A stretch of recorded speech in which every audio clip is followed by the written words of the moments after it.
Market sedang euforia dan ada potensi krisis hutang Amerika. Dan biasanya dipakai teman-teman investor untuk merealisasikan keuntungan sehingga dia pegang cash lagi. Tapi justru yang saya lakukan adalah saya justru agresif beli. Kenapa? Yuk kita bahas.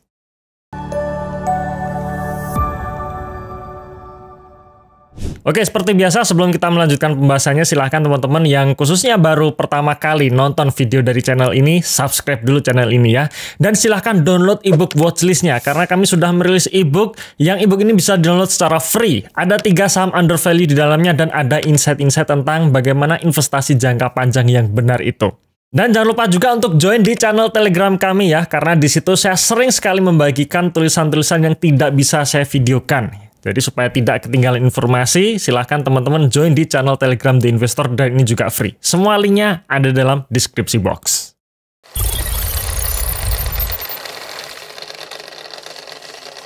Oke, pertama kita lihat dulu pergerakan IHSG beberapa bulan terakhir ya. Bisa kita lihat katakanlah dari bulan April sampai dengan Juni saat video ini diambil ya. Video ini diambil tanggal 13 Juni 2025 pagi.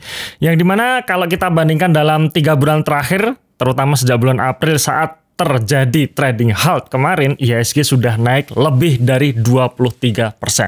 Artinya memang saham-saham yang mayoritas saham-saham, terutama saham-saham blue chip rata-rata sudah naik. Ya, misalkan seperti BBRI yang tadinya 3.500 sekarang udah di atas 4.000 ya, BBCA, BMRI dan sebagainya.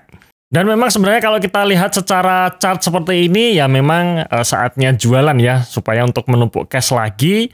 Kemudian ketika nanti terjadi market crash lagi atau market koreksi lagi, ada peluru lagi untuk membeli saham-saham baru di harga murah. Tapi kenapa saya justru agresif beli ya? Jadi bagi teman-teman yang mengikuti The Investor Portfolio, teman-teman lihat ya di minggu ini saya justru melakukan pembelian dan saya hampir menghabiskan cash di minggu ini. Jadi cash yang saya pegang saat ini ya sekitar hanya tinggal 1% saja. Oke, sebelum saya menjawab alasannya, saya ingin melihat dulu ya, flashback dulu kira-kira kejadian-kejadian makro apa saja yang terjadi belakangan ini sehingga membuat market itu begitu volatile. Yang pertama jelas pada bulan April lalu saat market kita terkena trading halt, saat itu pula lah diumumkannya tarif resiprokal Trump yang dimana lebih dari 70 negara kena imbas perang tarif dari Presiden Donald Trump, termasuk Indonesia sendiri yang kena sekitar 32%. Berjalannya waktu ternyata Donald Trump memberikan tenggat waktu ya atau memundurkan kebijakan tarif resiprokal tersebut dari yang tadinya akan diberlakukan saat juga ditunda sampai 90 hari. Ya seperti Indonesia akhirnya lebih dari 75 negara ya. Itu akhirnya hanya dikenakan tarif sebesar 10% saja sampai 90 hari ke depan. Nah, 90 hari ini sebenarnya sudah mendekati masa tenggang ya. Kira-kira apakah nanti akan kembali diterapkan atau kembali ditunda ya, kita tunggu saja nanti ya. Tapi intinya ketika Donald Trump mengumumkan akan menunda kebijakan tarif resiprokal ini membuat market akhirnya rebound. Nah, waktu itu hanya China yang tidak ditunda alias justru makin perang dan makin panas. Sampai akhirnya tarif yang dipasang ke China itu lebih dari 100% sampai 145% ya. Dan itu juga dibalas dengan China yang menerapkan tarif sekitar 125% untuk barang-barang yang berasal dari Amerika. Apa yang terjadi kemudian? Akhirnya kedua negara ini ya sempat melakukan gencatan senjata sementara untuk perang tarif ya. Dan yang tadinya sama-sama berperang menaikkan tarif lebih dari 100% tiba-tiba turun jadi 30% dan 10%. Membuat market makin hijau. Namun akhir-akhir ini ada kekhawatiran mengenai potensi gagal bayar hutang Amerika, di mana hutang Amerika di tahun 2025 ini jatuh temponya sangat besar sekali. Total hutang Amerika sampai saat ini mencapai 32 triliun US dollar atau sekitar 593 kuadriliun. Dan mau nggak mau Amerika harus merefinancing hutangnya ya, alias dia akan menerbitkan bond baru untuk membayar hutang-hutang yang jatuh tempo ini. Cuman harus teman-teman ketahui ya bahwa hutang-hutang yang terjadi saat ini itu imbas karena Amerika menerbitkan banyak bond ya untuk menyerap likuiditas di tahun 2020 lalu, di mana kupon ya atau bunga dari obligasi tersebut masih rendah. Nah sayangnya di tahun ini Kita melihat ya, The Fed belum mau menurunkan suku bunganya sehingga ketika nanti Amerika melakukan refinancing hutang-hutangnya akan terjadi beban keuangan yang sangat besar. Dan ini dikhawatirkan akan terjadi resesi di Amerika Serikat. Dan belum lagi tiba-tiba ada kejadian yang perlu kita perhatikan dan menjadi perhatian seluruh investor di dunia. Di mana pada hari ini ya, saat video ini diambil tanggal 13 Juni 2025, tiba-tiba Israel menyerang Iran. Ya, dan ini juga membuat market gonjang-ganjing dan rasa-rasanya kita semua harus pasang posisi sell. Tujuan pasang posisi sell adalah ya supaya kita mendapatkan cash baru untuk menyerok saham-saham baru saat nantinya market jatuh. Nah, kira-kira seperti itu kan ya. Nah, sekarang kita akan coba bahas kenapa saya justru agresif untuk membeli saham.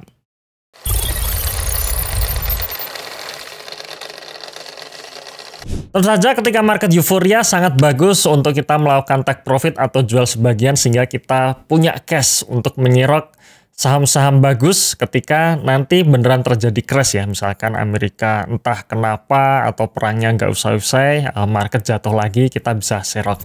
Dan kami juga sudah membuat video seperti ini ya, video ini yang judulnya mumpung hijau saatnya beres-beres portofolio. Dan memang video tersebut saya tujukan buat teman-teman yang dalam portofolionya masih berantakan. Ya, dalam artian misalkan kemarin menyusun portofolionya secara acak gitu ya, tidak ada strategi khusus atau tidak ada fokus khusus, membuat sahamnya terlalu banyak, 20-25 saham mungkin merah semua. Cuman kalau mau di cut loss pada bulan April lalu sayang ya, karena memang marketnya merah. Nah, mumpung hijau, saatnya beres-beres portofolio. Kerugiannya bisa berkurang ketika kita melakukan cut loss saat market euforia atau melakukan take profit. Sehingga kita masih nyimpan cash ya, untuk kita belikan saham-saham bagus di saat market jatuh atau ada peluang baru. Tapi kenapa sekali lagi ketika saya memberikan tips tersebut, saya justru makin agresif beli di minggu ini. Jadi kalau kita bicara mengenai acuan, bagaimana kita mengeksekusi sebuah saham, ada dua pilihan memang ya. Ada yang satu berdasarkan sentimen atau katalis ya, biasa kita melihat makroekonomi apakah sedang bagus atau tidak. Yang kedua berdasarkan fundamental. Nah, bagi saya sendiri memprediksi makro itu sulit sekali.